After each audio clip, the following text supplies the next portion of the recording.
Hey, comic book fans, welcome back to Comic Book Corner 2.0. And fans, you're back with me, Mike Spider Slayer, getting ready to do that all-important comic book review so you, the fans, can make a decision on what comic books to buy. And today, fans, we're talking about my favorite superhero, and that is the Amazing Spider-Man. And this is issue number 16. This is right off of Spider-Verse. So what happens with Peter Parker Spider-Man here right after Spider-Verse? What does he deal with? Well, we'll find out in a few minutes. This book is written by Dan Slott and Christos Gage, and the artwork is done by Roberto Ramos.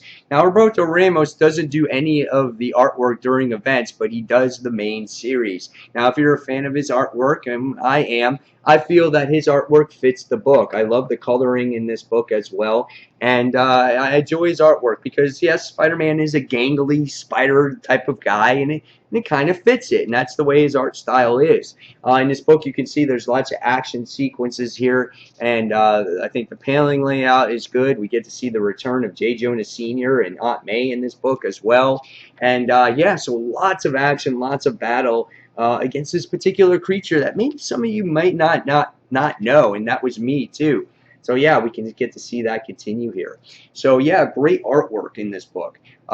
So what do I think of this story? And obviously, what is this story about? Well, in the beginning of this issue, we get to see a drained Peter Parker. He's been drained of some of his life force, and he has this tough time doing this battle against this creature by the name of Iguana.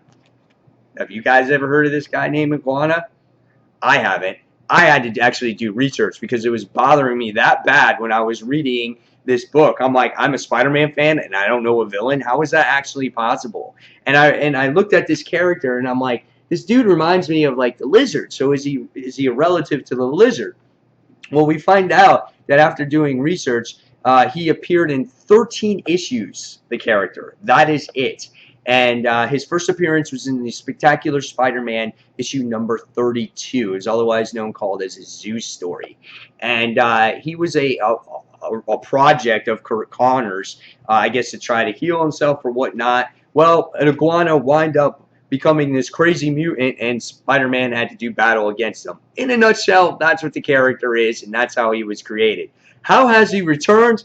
I have no idea. I haven't seen the guy, heard of the guy ever in my history of reading Spider-Man. So there you go, fans. There's your delisted character of the day. And Spider-Man was having a tough time dealing with them because of the whole, again, Spider-Verse thing and of his life force being drained. And at the whole time, there's some comical moments in this issue because you see Pete, he's on the phone with Anna Maria and Sanjana, and they're trying to get his ass over to a huge meeting that's taking place at Parker Industries about this superpowered prison that he's supposed to build based off of the events of, I think it was like issue 4 of Amazing Spider-Man with the whole Electro thing, saying that these people need to be off the streets and they can't escape and things like that. So, and the whole time he's on the phone with them. And I just found this out just crazy because I got to wonder what kind of phone or what kind of technology that he's using that no one can hear all the battle that's going around him. He's got to have some crazy noise reduction shit going on or whatever. So I'm just sitting there going, Jesus. He almost spilled the beans to Sanjana saying that he was Spider-Man because he thought he was talking to Anna Maria. And I was like, oh, wow, that's really funny. And at the same time, when he's doing battle against Iguana here, Iguana's like, I demand respect from you, from your mammals. You guys are always on your phones and whatnot. And it was just so funny. So Pete really said, I got to step up my game. I got to head my ass over to this meeting and try to sell this thing.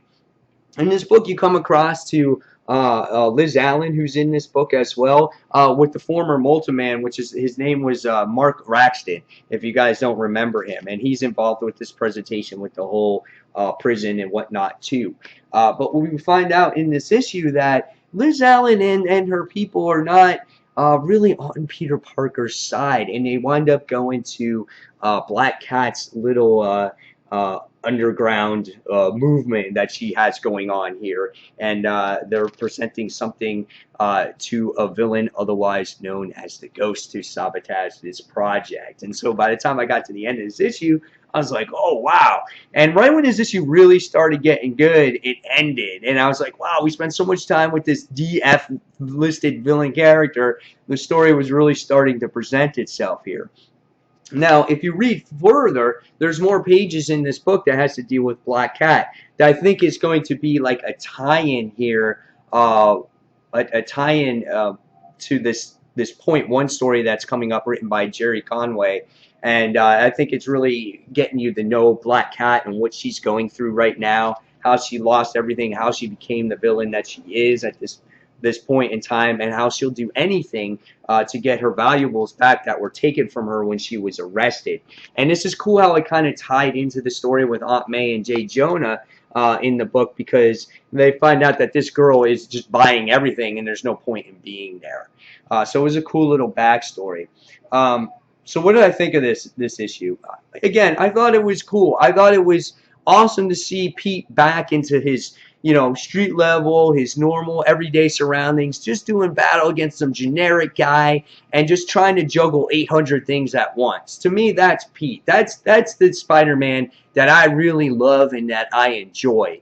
And it was good to see, a little bit of Aunt May, a little bit of a supporting cast in there, even if it wasn't, Mary Jane or whatnot, because I just want Peter to get closer, or Spider-Man to get closer to where he came from.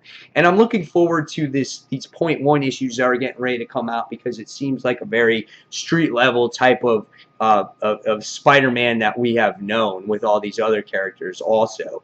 So I'm definitely looking forward to seeing where it goes, how Ghost will sabotage this project, and it will be really interesting to see more of Peter back to the way he was again. Again, I really enjoyed that aspect of Peter, and that's what made me a Spider-Man fan to begin with, just him being himself here. So, yeah, so after reading this, I'm going to give this one a 4.5 out of 5 stars. Really enjoyed it. It was short, just to put in that backstory. That was the disappointment in it, and they spent a little bit too much time spending on time fighting on the phone and battling this character.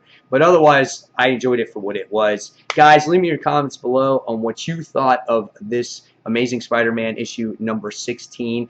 Stay tuned for more of my reviews over at Comic Frontline, probably on Saturday. And fans, as always, thank you for watching Comic Book Corner 2.0. And into the next comic book review, fans, this is Mike Spider Slayer signing off. Thanks for watching, guys. Take care.